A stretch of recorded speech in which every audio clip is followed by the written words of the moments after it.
नमस्ते बच्चों, मैं श्रीमती सुशीला पाल आज आप लोगों को छंद सिखाने जा रही हूँ।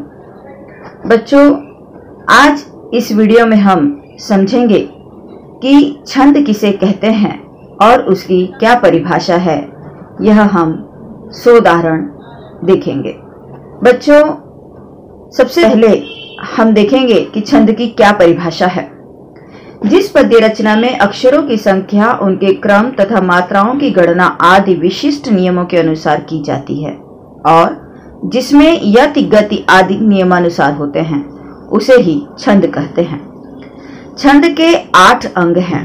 पाद या चरण, दूसरा मात्रा और वर्ण, तीसरा लघु और गुरु, चौथा संख्या तथा क्रम, पांचवा गण, छठा यति, सातवां गति और 8वां तुक। सर्वप्रथम हम छंद के पहले अंग को देखेंगे, जिसे पाद या चरण कहा जाता है। बच्चों, छंद शास्त्र में पाद या चरण का अभिप्राय छंद के चौथाई भाग से होता है। प्रायः प्रत्येक छंद 4 चरणों का होता है। प्रथम और द्वितीय चरण को विषम एवं द्वितीय और चतुर्थ चरण को सम कहते हैं। इसके बाद नंबर आता है छंद के दूसरे अंग का, अर्थात मात्रा और वर्ण का। स्वर 2 प्रकार के होते हैं, ह्रस्व तथा दीर्घ। ह्रस्व स्वर की अपेक्षा दीर्घ स्वर का ह्रस्व उच्चारण करने में दुगुना समय लगता है। छंद शास्त्र में ह्रस्व दीर्घ को मात्रा कहा जाता है। ह्रस्व स्वर वाले अक्षरों के उच्चारण में लगने वाली मात्रा 1 और दीर्घ स्वर वाले उच्चारण में लगने वाली मात्रा 2 मानी जाती है। उदाहरण, कमल। कमल में ह्रस्व, ह्रस्व और ह्रस्व, जो अंग्रेजी के कैपिटल I की तरह लिखा जाता है, इस तरह से ये मात्राएं लगाई जाती हैं और एक एक मात्रा के रूप में इनकी गिनती की जाती है। तो इस तरह से कमल में 3 मात्राएं मानी जाएंगी। दूसरा उदाहरण है माना। यहाँ पर दीर्घ और दीर्घ की मात्रा लगेगी, क्योंकि म तो व्यंजन है, लेकिन म में आ की मात्रा लगी है, तो इस आ की मात्रा दीर्घ हुई, ना में आ की मात्रा वह भी दीर्घ हुई। तो इस दीर्घ मात्रा को 2 मात्रा के रूप में गिना जाता है और इस तरह से इसे 4 मात्राओं के रूप में गिना जाएगा। बच्चों, व्यंजनों की मात्राएं नहीं गिनी जाती, बल्कि व्यंजन में जो स्वर लगे होते हैं, उन स्वरों की मात्राएं गिनी जाती हैं। अब हम देखेंगे छंद का तीसरा अंग, लघु और गुरु। छंद शास्त्र में ह्रस्व स्वर वाले अक्षर को लघु और दीर्घ स्वर वाले अक्षर को गुरु कहते हैं। लघु अक्षर का चिन्ह कैपिटल I, अंग्रेजी के कैपिटल I, और दीर्घ अक्षर का चिन्ह अंग्रेजी के कैपिटल S इस रूप में है। लघु और गुरु के नियम। पहला नियम है अ, इ, उ तथा ऋ ह्रस्व माने जाते हैं। इन्हें तथा इनके मेल से बने व्यंजन को लघु माना जाता है। उदाहरण, कमल। कमल में हम देख रहे हैं यहाँ कि ह्रस्व ह्रस्व ह्रस्व इस तरह से 3 लाइन खींची हुई रूप में मात्राएं लगी हुई हैं। तो इसमें तीनों अक्षर लघु हैं और मात्राओं के चिन्ह भी देख रहे हैं हम। चंद्रबिंदु वाले ह्रस्व भी लघु माने जाते हैं। उदाहरण, द। इस द में चंद्रबिंदु लगी हुई है और इसे भी ह्रस्व की मात्रा लगी है, लघु जिसे हम कहते हैं, और इसे 1 मात्रा के रूप में गिना जाएगा। तीसरा है आ, इ, उ तथा ऋ को दीर्घ स्वर तथा इनके मेल से बनने वाले व्यंजनों को दीर्घ माना जाता है। बच्चों, यहाँ हम देख रहे हैं कि आ, इ और उ, ये तीनों ही हम बड़े रूप में कहते हैं, सामान्य भाषा में बड़ी ई, बड़ा उ, इस तरह से। और री के बारे में कहें तो हमने पहले ह्रस्व में भी देखा कि रू था और इस दीर्घ में भी री है, लेकिन दोनों के लेखन प्रक्रिया में फर्क दिखाई दे रहा है।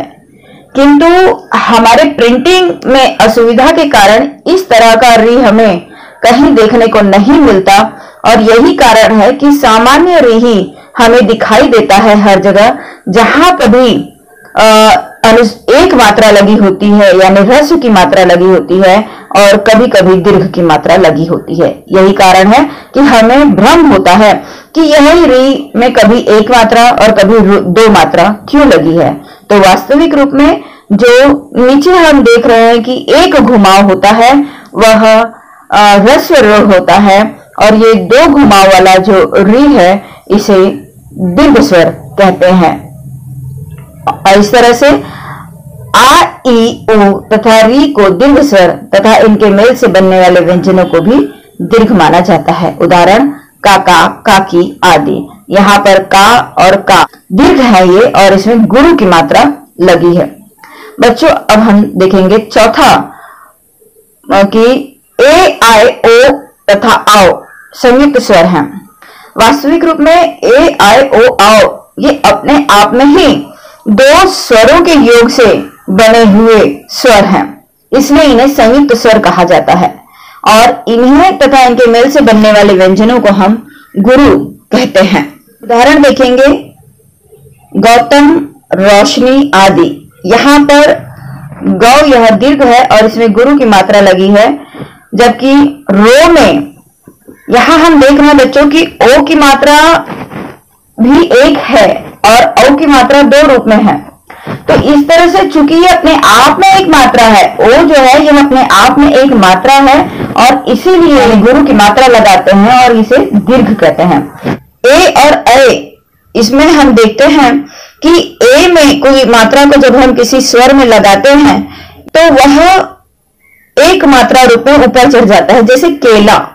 यहाँ पर के में क में एक ही मात्रा लगी है और एक मात्रा ऊपर लगी है। उसी तरह से दो मात्रा जब लगती है, यानी ऐ की जब मात्रा लगती है, देखो यहाँ हम देख रहे हैं कि ऐ की एक मात्रा ऊपर है, जबकि किसी स्वर में जब ये लगता है तब ये दो मात्रा के रूप में परिवर्तित हो जाता है, जैसे एकाएक। तो यहाँ एकाएक जो है कै में ऐ की मात्रा लगी है और इसीलिए यह दो मात्रा रूप में परिवर्तित हुआ है। तो इसलिए बच्चों ये चारों ही जो स्वर हैं यह दीर्घ माने जाते हैं और यहाँ पर गुरु की मात्रा लगती है। पांचवा मुद्दा है कि जिन वर्णों पर अनुस्वार लगा हो वे दीर्घ माने जाते हैं। जैसा यहाँ हम देख रहे हैं संसार में सं के ऊपर अनुस्वार लगा है, अतः यह दीर्घ है। छठा है संयुक्ताक्षर से पूर्व आने वाले वर्णों को दीर्घ माना जाता है। उदाहरण सत्य, कर्म, भक्त आदि। यहाँ हम त को आधे रूप में यानी स्वर रहित रूप में देख रहे हैं। यह त संयुक्त अक्षर है, यह में जुड़ा हुआ है, तो इसलिए उससे पूर्व जो आया है स, उसे हम दीर्घ कहेंगे। कर्म, यहाँ पर क फिर आधा र है जो म के ऊपर चढ़ा है, इसलिए यह ऋण जो है यह संयुक्त अक्षर है और इससे पूर्व का जो वर्ण है वह है क और यह क दीर्घ माना जाएगा। इसी तरह से भक्त, यहाँ पर त है वह दीर्घ माना जाता है और उसे पहले का जो वर्ण भ है उसे दीर्घ कहा जाएगा। तो इस तरह से इसमें क्रमशः स, क, भ यह गुरु हैं। चौथा है संख्या तथा क्रम। मात्राओं और अक्षरों की गिनती को संख्या और लघु गुरु की स्थिति को क्रम कहते हैं। पांचवा है गण। मात्राओं और अक्षरों की संख्या तथा क्रम की सुविधा के लिए तीन तीन अक्षरों के गण बनाए गए हैं। बच्चों अब हम देखते हैं कि किस, देखो बच्चों यहाँ यह एक तालिका मैंने दी है। इस तालिका में 4 भाग रखे हैं। गण का नाम, अक्षरों का क्रम, चिन्ह और उदाहरण। यह जो पहली तालिका है गण के नाम, यहाँ पर सारे गण के नाम लिखे हैं। दूसरी तालिका में इस गण में अक्षरों का क्रम निश्चित रूप से इसी तरह से रहता है और उसका जो चिन्ह है वह तीसरी तालिका में बताया है, और उस तरह के शब्द कैसे होंगे यह उदाहरण रूप में चौथी तालिका में बताया है। तो देखते हैं अब हम गण का नाम और अक्षरों का क्रम, चिन्ह, उदाहरण के साथ। तो पहला है यगण, जिसका क्रम है लघु गुरु गुरु और चिन्ह अंग्रेजी का ISS है और उदाहरण शब्द है जमाना। दूसरा है मगड़, गुरु गुरु गुरु SSS दीवाना। अच्छा, अब है तीसरा तगड़, गुरु गुरु लघु SSI दीवार। रगड़, गुरु लघु गुरु SIS निर्जा। जगड़, लघु गुरु लघु ISI पहाड़। भगड़, गुरु लघु लघु, एस आई आई नीरव, नगड़ लघु लघु लघु, अंग्रेजी के आई। उदाहरण कलम। सगड़ लघु लघु गुरु, चिन्ह IIS, उदाहरण सहसा। तो बच्चों यहाँ पर इस गढ़ का जो क्रम है यह निश्चित रूप से यही होना चाहिए और इसीलिए गढ़ सूत्र दिया गया है यमाता राजभान सलगा। यमाता यानी यगड़ मगड़ तगड़, राज यानी रगड़ जगड़, भान यानी भगड़ नगड़, सलगा यानी सगड़, लघु और गुरु की ये दोनों मात्राएं हैं, अंतिम दोनों। और यह जो उदाहरण शब्द दिया है इस उदाहरण के रूप में ही अक्षरों का क्रम जो है यगड़ का अक्षर का क्रम दिया है, यानी इन सभी गढ़ों का जो अक्षरों का क्रम है यह निश्चित रूप में यही होना चाहिए। तो इस तरह से हम समझते हैं कि किस तरह यह जो विभिन्न स्वरूप है यानी गण का जो क्रम है वह निश्चित रहेगा और उस तरह से उनका जो चिन्ह है वह भी निश्चित रूप से वही रहना चाहिए। अब इन गणों के नाम, लक्षण और चिन्हों को देखने के बाद हम विभिन्न छंदों को देखेंगे। बच्चों यह संपूर्ण गण हमने समझ लिया है और इसके बाद हम दरअसल हमारी परीक्षा में दोहा, चौपाई और सोरठा यह 3 ही छंद आने वाले हैं, किंतु जब तक इसके प्राथमिक तथ्यों को नहीं समझोगे, कहने का अभिप्राय यह है कि जब तक हर अंग को समझोगे नहीं तब तक यह छंद याद रख पाना मुश्किल है। यही कारण है कि मैंने इतने विस्तृत रूप में आप लोगों को संपूर्ण छंद सिखाया है।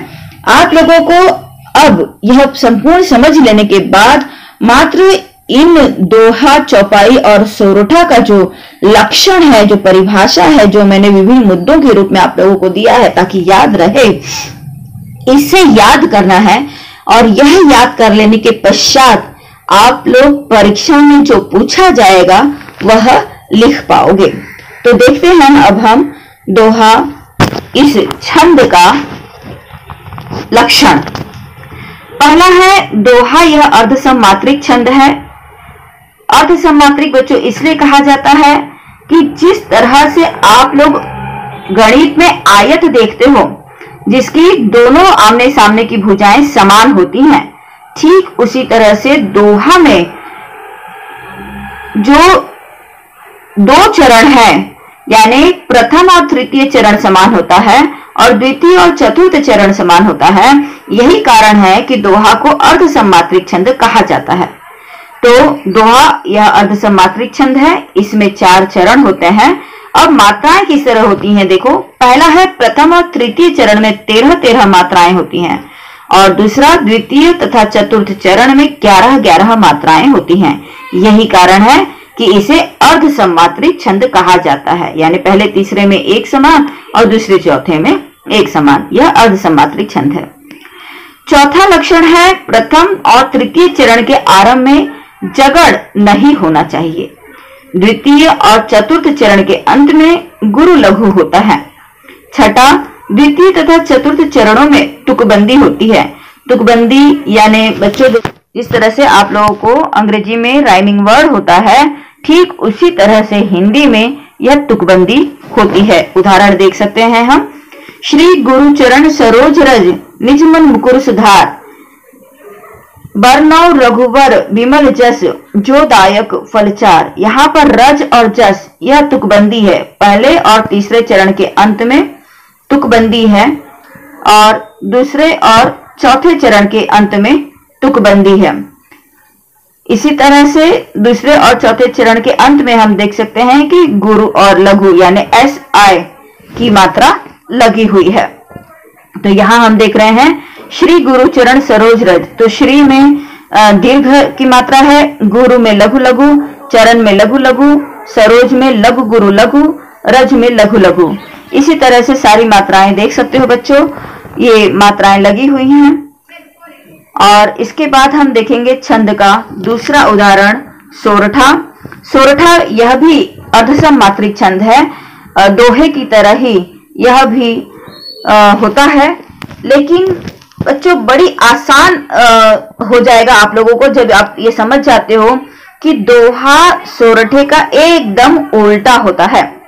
उल्टा होता है कहने का तात्पर्य यह है कि इसमें दोहे के द्वितीय चरण को प्रथम चरण और प्रथम चरण को द्वितीय चरण, तृतीय चरण को चतुर्थ चरण और चतुर्थ चरण को तृतीय चरण बना दिया जाता है। कहने का मतलब यह है, देखो यहाँ मात्राओं के द्वारा आपको स्पष्ट हो जाएगा कि इस छंद के प्रथम और तृतीय यानी विषम चरणों में 11 मात्राएं होती हैं, जबकि दोहा में हमने देखा था प्रथम और तृतीय इन विषम चरणों में 13 मात्राएं थी। तो यही चीज उल्टा है कि इस छंद के प्रथम और तृतीय चरणों में 11 मात्राएं होती हैं और द्वितीय तथा चतुर्थ इन सम चरणों में 13 मात्राएं होती हैं। पांचवा है, प्रथम और तृतीय चरणों में तुकबंदी होती है। उदाहरण, प्रणव पवन कुमार खल बल पावक ज्ञान धन जासु हृदय आगार बस ही राम सर चाप धर। यहाँ पर प्रणव हम देख रहे हैं हर जगह पर लघु की मात्रा लगी है। पवन कुमार यहाँ पर माँ में दीर्घ की मात्रा लगी है। बाकी खलबल में भी लघु की मात्रा है, पा यह दीर्घ होने के कारण दीर्घ की मात्रा लगी है। ज्ञा यह जो यहाँ पर या जो है यह दीर्घ है, इसलिए यहाँ दीर्घ की मात्रा लगी है। जासु में जा में दीर्घ की मात्रा लगी है। रो में लघु की मात्रा है। आगार में दीर्घ लघु की मात्रा है। और इस तरह से हम देख रहे हैं कि यह हमारा मात्राएं लगी हुई हैं लघु और दीर्घ की। अब हम देख रहे हैं छंद का अंतिम प्रकार जो हमारे सिलेबस में है। बच्चों सिलेबस को यदि छोड़ दें तो अनेकों छंद हैं। बरवय, सवैया, चौपाई, छप्पर इत्यादि अनेकों हैं, लेकिन यहाँ हमें अपने सिलेबस के अनुसार समझना है। तो अपने सिलेबस के अनुसार हमारा यह अंतिम छंद है। तो तीसरा छंद है चौपाई। चौपाई यह सममात्रिक छंद है। इसमें 4 चरण होते हैं और प्रत्येक चरण में 16 मात्राएं होती है। बच्चों हमारा गणित में आप लोग देखते हो वर्ग में चारों भुजाएं आमने सामने की एक समान होती है। तो यही वर्ग की जगह पर हम यहाँ हिंदी में चौपाई को रख सकते हैं कि चौपाई इसके प्रत्येक चरण में 16 मात्राएं होती हैं। यही कारण है कि इसे सममात्रिक छंद कहते हैं। और चरण के अंत में जगड़ अथवा तगड़ नहीं आना चाहिए। पांचवा है, पहले चरण की दूसरे चरण से और तीसरे चरण की चौथे चरण से तुकबंदी होनी चाहिए। छठा, प्रत्येक चरण के अंत में यति होती है। अब हम इसे उदाहरण के साथ समझेंगे। देख सकते हैं, भोजन करत बुलावत राजा नहीं आवत तजी बाल समाजा कौशल्या जब बोलन जाई ठुमक ठुमक प्रभु चलहि पराई। यहाँ पर हम देख रहे हैं कि पहले चरण की मात्रा 16 है, दूसरे चरण की मात्रा 16 है, तीसरे चरण की मात्रा 16 है और चौथे चरण की भी मात्रा 16 ही है। और चरण के अंत में जैसा कि कहा गया है, जगड़ या तगड़ यानी ISI का या SSI का मार्क नहीं होना चाहिए। तो यहाँ पर इस तरह से नहीं है। इसके अलावा पहले चरण के साथ और तीसरे चरण की चौथे चरण के साथ तुकबंदी होनी चाहिए। तो यहाँ पर है राजा समाजा, जाई और पराई, यह तुकबंदी है। और प्रत्येक चरण के अंत में यति यानी विराम होता है। तो यहाँ पर प्रत्येक चरण के अंत में विराम लगा है। यहाँ देख सकते हैं पूर्ण विराम जो है यह यति है। ठहराव, यति का अभिप्राय ठहराव है, तो यहाँ पर यह है। बच्चों उम्मीद है आप लोग बेहतर तरीके से छंद समझ चुके हो। कहीं कोई संशय हो तो मुझसे पूछ सकते हो आप लोग। इसके अलावा वीडियो पसंद आया है तो लाइक करो, शेयर करो और बच्चों कमेंट करो और सब्सक्राइब करो। धन्यवाद।